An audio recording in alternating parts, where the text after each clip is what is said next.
I've been planning to do an all-white PC build for a long time. A very long time. It's a lot harder to put together than you might think. White PC parts are either super expensive, they don't match, or they're simply out of stock or don't exist. Today there's no fancy intro, no catchphrase or promise. Just sit back, relax, and enjoy the build.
Now that the montage is done, thanks for sticking around, by the way. That's right, I'm talking to you. I figured I'd better tell you what's inside this all-white piece of art. The CPU, as advertised in the title, is the Ryzen 5 5600X 3D, which is available in the US at MICROCENTER locations only. But its gaming performance is pretty close to the 5800X 3D if you want to build something like this at home, and you're not close to a MICROCENTER location. I also made a whole video comparing the 5600X 3D to some other AMD CPUs, including the 5800X 3D, that you can check out up top over here after this video, of course. The motherboard is NZXT's N7B550. It looks awesome, especially for this all-white build design. But I'll be honest with you, I hate it. The BIOS is super basic, and you have to use NZXT's CAM software to run anything on the motherboard, like a fan header or an RGB header. And the problem is, I tried to plug my pump head into the RGB header on the motherboard, it can't even see it. So what you're looking at right now is all of the RGB in here, minus the RAM sticks, is controlled through the case's RGB controller. And all I have to do is push a button at the top, and I can change all of that. Anyways, my feelings aside, the RAM is by Teamgroup.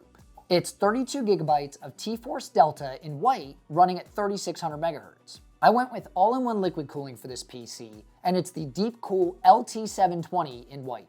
I've been saving this for quite some time, wanting to use it for my first white-themed PC build, because its cooling performance is great, and that infinity mirror pump head looks incredible. So I finally got the chance to use this thing, and I couldn't even get the RGB header to work on the motherboard to light up the pump head. Now you understand my frustration. For storage, I went with my trusty old Samsung 980 Pro NVMe SSD.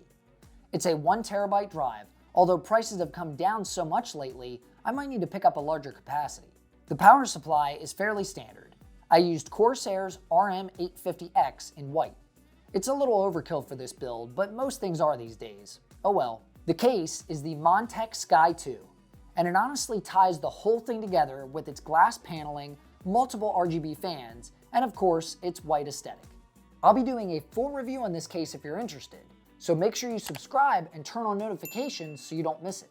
Last, but certainly not least, is the GPU. And it's the whole reason for the build. Because like I said in my review video on this card, I wanted to use it outside of a test environment and actually do a build with it to kind of see if it changed my opinion of the card.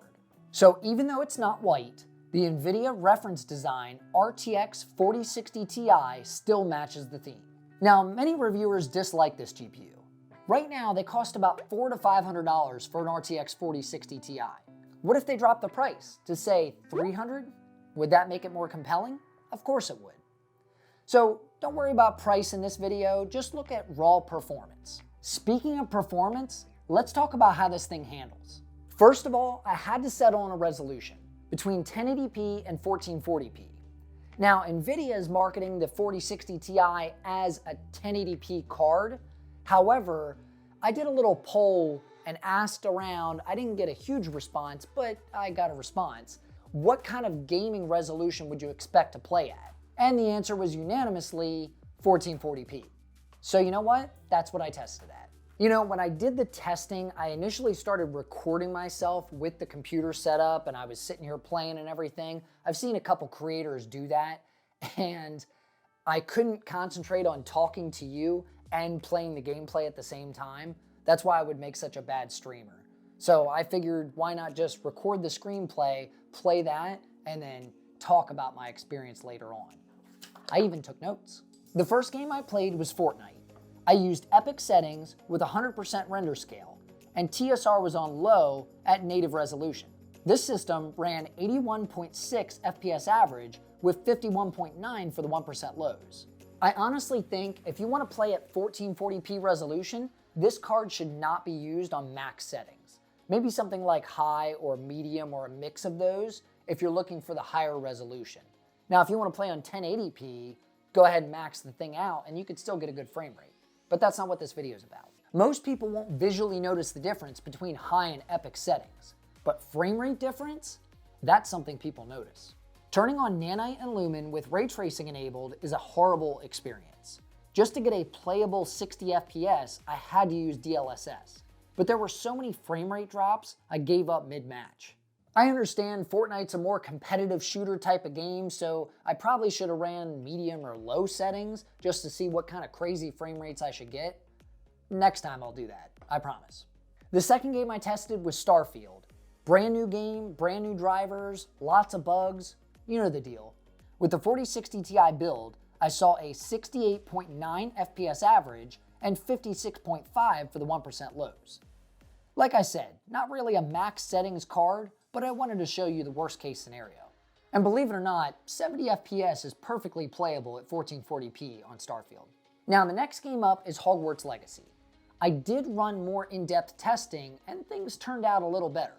First, I ran the game simply on ultra settings at 1440p and saw 71 average FPS with 43.6 1% low. Enabling DLSS to the quality setting pushed out 121.5 FPS average, but still only managed a 48.5 1% low. Please be warned, when I turned on ray tracing, things got much worse. I did see a decent 85.8 FPS average and 32.1 for the 1% low, but the game crashed back to desktop on me twice while I was testing. I really think this has something to do with the VRAM limitation buffer since it's only 8 gigabytes. But I'll be honest with you, the 4060 Ti and the 4060, even though they can do ray tracing, they're not ray tracing cards. I wouldn't enable ray tracing on any game until you get to a 4070 or higher. But that's just me. The last game up was Cyberpunk 2077. This was the same test parameters as Hogwarts, and this is my first time playing through the game besides using the built-in benchmarks. I ran at ultra settings with no upscaling or ray tracing.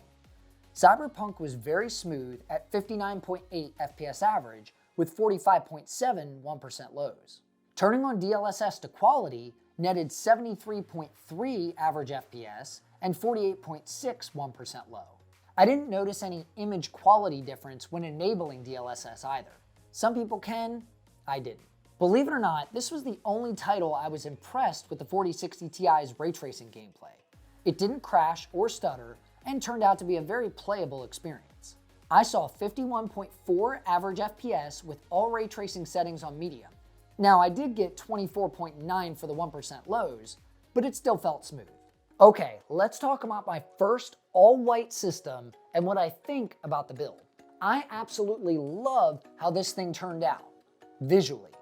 It's stunning, and even though I went with white for the lighting, any color choice pops on a white background.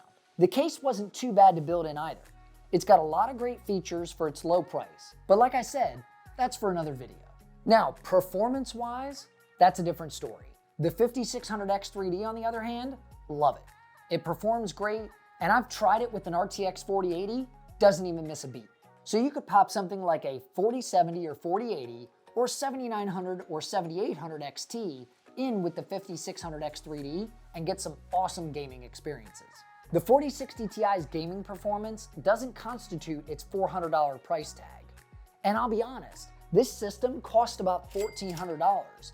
I think you could spend that money better in different categories and get yourself better gaming performance, and honestly, probably better workstation performance too, if you don't go for the all-white aesthetic.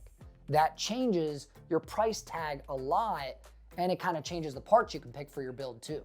So for me, this one was all about design, all about aesthetics, and I wanted to use the 5600X 3D in something other than testing environments. It turned out pretty good. But if I was gonna do something different with this, I would pop in a 4070 or 7800 XT and then go from there. As far as my feelings for the RTX 4060 Ti when it comes to 1440p gaming, I'd say there's plenty of better options for you to spend your hard-earned money on. But don't worry, I'll talk to Jensen and get him to drop prices. In the meantime, if you're looking for some advice on your next PC build, or maybe you want to see me compare something like cases or CPU coolers, make sure you subscribe down below and click that bell icon so you'll be notified when we release new content. And as I always say, I'm Danny with Danny's Tech Channel, and I'll see you in the next one. Nobody knows but